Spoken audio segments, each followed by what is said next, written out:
Hi, this is Sharon from Winning Station.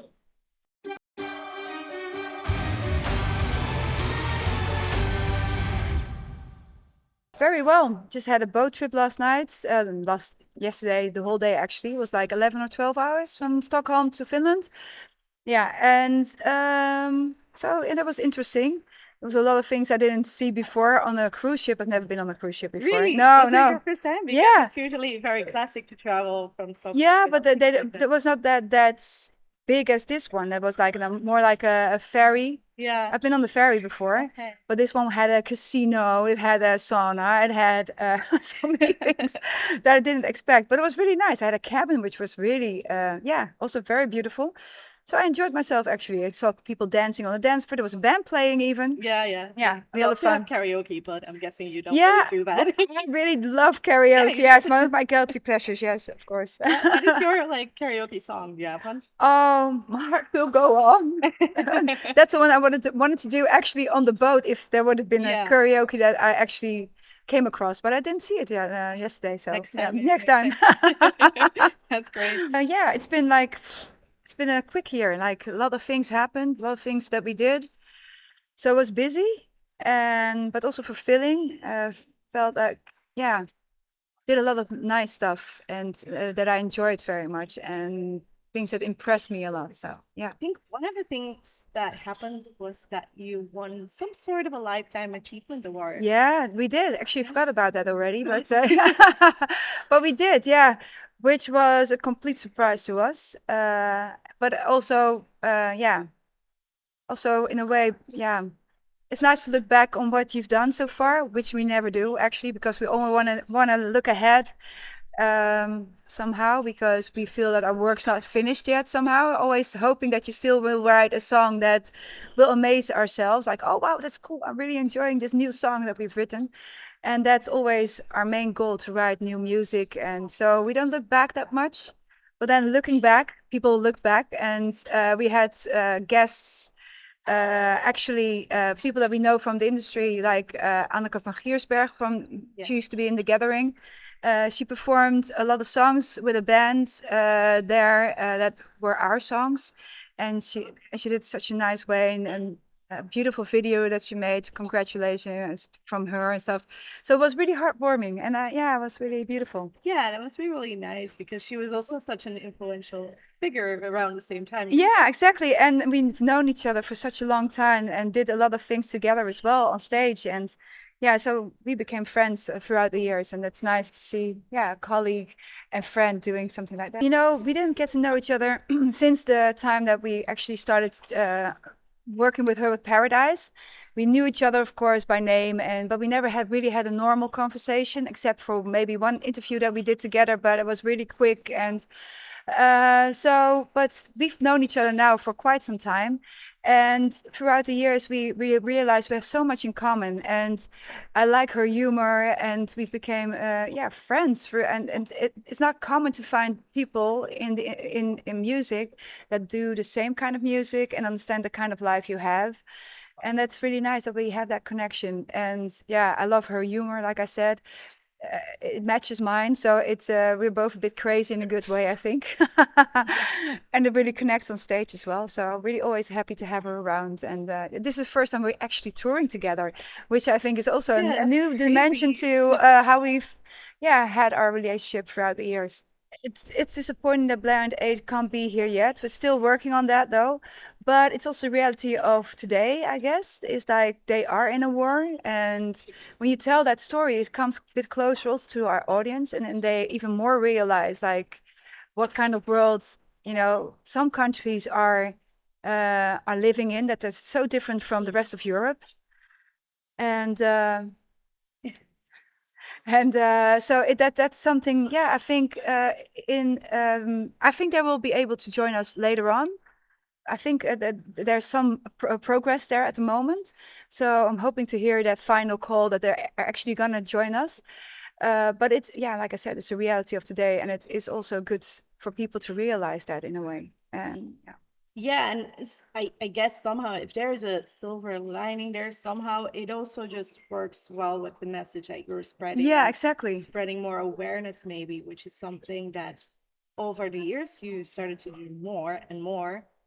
Is that something that also, because you grow older and you get wiser, is that Yeah. sort of more a priority these days as well? Well, you can't go around it nowadays. That's also one thing.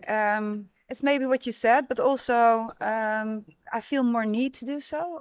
Also because the world's so polarized, and I don't want to be like adding more oil to the fire, or however people say that.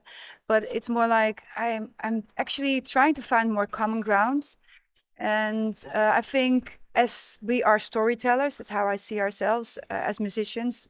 We tell stories of today, what's happening now in the world, and try to shed a certain light of that people try somehow, although they think differently or feel differently about the situation, might just think a second time again about the same subject. And as long we have that debate a little bit, I don't think I can change the world, but I might just, I'm just one of those people that hopes to make people find each other again, because we're all the same in the end. We all have our stories why we are at a certain side of the story.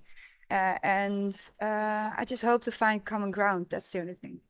Yeah, I guess there are not so many bands of your size that also do the activism. There's Gojira, and maybe there's bands like Metallica who once in a while donate to charity. But when you do that as a musician, do you think that's also more fulfilling for you as a person?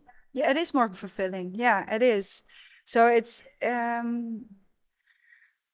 gives an extra layer to what you do. It feels a bit more meaningful. Although, like I said, I don't think I can change the world, but it feels good to do something, because I really believe that although if we all feel powerless, that's the problem. When this is happening, you feel powerless because it's such a heavy thing that's happening in every corner of the world. It's not just Gaza. It's not just Ukraine. It's not just the things that is in the news a lot at the moment, but it's also Iran, it's also South America where a lot of things are happening right now. Venezuela, it's China, it's Taiwan, it's there's so many things we could talk about. And I think in the end all everybody wants is normal life and freedom. And you know, I think we want the same things, but we got a bit lost in finding each other. And it's now I sound like a hippie, which I'm not, by the way.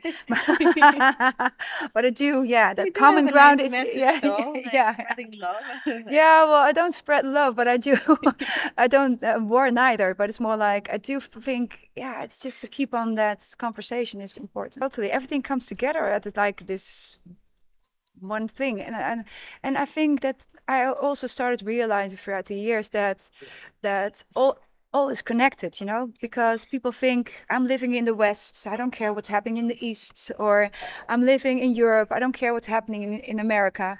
But eventually what president gets elected will eventually also have a lot of influence on Europe and a lot of influence in Israel, in with Iran happening, with everywhere, Taiwan, and it's scary. So people think we're not connected, but everything is a small world after all, like Disney says. Mhm. And I know it sounds corny, but it's the most true thing I've heard in my life, actually. Everything is connected, unfortunately, Yeah. in a way, and in a good way also, because that means that we do have to have an opinion and that we do need to know about what's happening in the world. Yeah, I mean, you mentioned everything is connected, and on a personal level, you grew up abroad as well, and like, do you Yeah. feel it hits you more? Yeah, and I've lived in Yemen, and to see that country how it is now with all the problems there are, it's heartbreaking because although the culture is very different, and for me, being there at that time, I was like 6, 7 years old, and I felt the difference. But people were very nice to me, and they were very loving people, and very, people are people. We all have the same blood, and we're all human. But differences can be in the way of a lot of things, and I felt that also in a very young age. That I felt like girls are very different from boys in that culture. Even at that young age, I felt that. And that felt, yeah, for me, a bit difficult at times. And I realized it also in that young age. But I also felt that people were very nice to me. And they were, very sweet in a way. So I didn't judge it in a way, but I felt that there was a difference just in culture. And that's something what I still see. Nothing has changed. Culture is still there and standing in the way of us understanding each other. Yeah, I guess when you are that young and it's sort of the first memories that you form, it must be difficult to sort of understand the world around you as well, especially since your parents were expats as well. Yeah, well, I think I got to understand it quite early because of it, because I lived in Yemen, but also in Suriname and in Indonesia, back again to the Netherlands, and in between I traveled to Africa, to America with my parents because they were just they had the job expat as expat because they loved traveling, and so I saw on a very early age all corners of the world, which I think at that time I didn't like it that much because I never got chance to really get friends on an early age. I don't have friends from when I was growing up because everybody, well, you got disconnected constantly. Mm. But on the other hand, what I think is something that enriched my life was seeing so many different cultures and understanding it now better why we have this conflict in a way as well. Do you feel like having to move from place to place and such, do you feel like that also contributed in you being a touring musician? No, because I actually hated that very much. And I hated my parents for having that job at the time because, like I said, I felt I needed friends in an early age and I didn't have them because every time I got I found a place and I found friends, I had to leave them within a year or two, and people knew that it was also difficult to connect with people because of it. And that whole time, I only have one friend left actually from the first 10 years I grew up, and she's very dear to me, and I still see her today because she had the same kind of life. Her parents were expats as well, but yeah, I found it more difficult. Well, actually, it's like writing an album because it goes through several phases and stages, and we have a lot of wild ideas in the beginning, and we shoot off a lot of wild ideas. They will go to the waste bin. It's like, we can't do this. Oh no, that can't happen either. So we start like a 1.5 year up front, sometimes even two. It's the same with music. Just with small ideas and they become bigger and wilder and wilder, and people like, whoa, and then it becomes too expensive and then you have to cut down again, and then we do still this, and then try to find a way to make it all happen in our heads how we want to. And which is even possible because there's limits to what you can do on the stage, of course. And yeah, and that's something that I do enjoy, that we still have that kind of imaginary kind of mind that we are thinking too big and then have to downsize it a bit Yeah. because to come back to reality again. But it's fun doing that. And but I must say, uh, it's Robert's mostly who does this with his team. He has a team of people, creative minds. Mhm. He starts with an idea and then he talks with them through it, how to realize it, and they just make up like teams, like who's going to do the visuals and who's going to do that. And so that's how it works with us. And he's constantly coming to me, what do you think about this? And what do you think about that? And then we talk about it. And then he goes off again. So we couldn't do this. We could do that. What do you think about that? And then we talk again. It's like, that's how I am involved. So I'm giving the feedback how I look at it. And then, yeah, he goes off again. So it's mostly his thing. But I'm really proud of how it turned out. I'm really happy how it looks. Yeah. Yeah. It's interesting how he's not, a touring member anymore, but he's No. still like envisioning your tour. So Yeah, of is course. that Yeah. ever like, is he ever bummed out that he doesn't really get to No, experience no, he's really happy actually because he's more of a composer than of somebody who likes to play live. Although he did enjoy it when he did it. But you can't have everything in life either. But he does like a surprise, woohoo, here I am, and that? here now and then. And that's fun, I think. And he likes that too. But yeah, he also enjoys being behind the scenes, and that's more his thing. And I sometimes envy him, like, yeah, he gets to do it in a different way. But on the other hand, I also enjoy what I'm doing, and yeah, and I'm happy that he is still also part of writing songs with me, and yeah, I enjoy doing that still. Although we do it from separate rooms, though, it's still fine. Yeah, well, you mentioned you envy him sometimes, but it never crossed my mind that you are such a like important piece in the music that you cannot really have an off day like the rest. They can maybe replaced by a session guitarist or something, but Yeah. voice. So, Yeah, that's yeah, unfortunately it's kind of important. Yeah. yeah. Yeah, so that's interesting to look at. Do you feel like that brings more pressure to you on to stay more healthy in life? Uh, I do think that, yes, I can't drink, which I don't do anymore actually, which is pretty boring. I now and then occasionally take a good wine, like here and there when I'm on a day off, but I don't. I used to drink on tour, and always Right. on tour way more than on when I'm at home. But I quit all of that also because, yeah, just realizing that you have to have a little bit more healthy life if you want to maintain your voice and have the other day also when you have a day off, still a day off and really enjoy it actually. Otherwise, with a with a hangover and those kind of things, not that's not a lot of fun actually.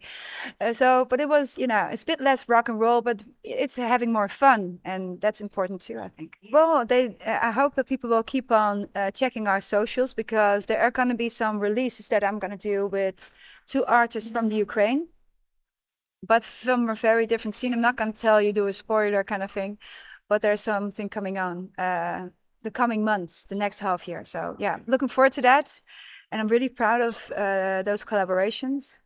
So it's something really special and really different than I've done before. So it's well, I really hope you can enjoy the show.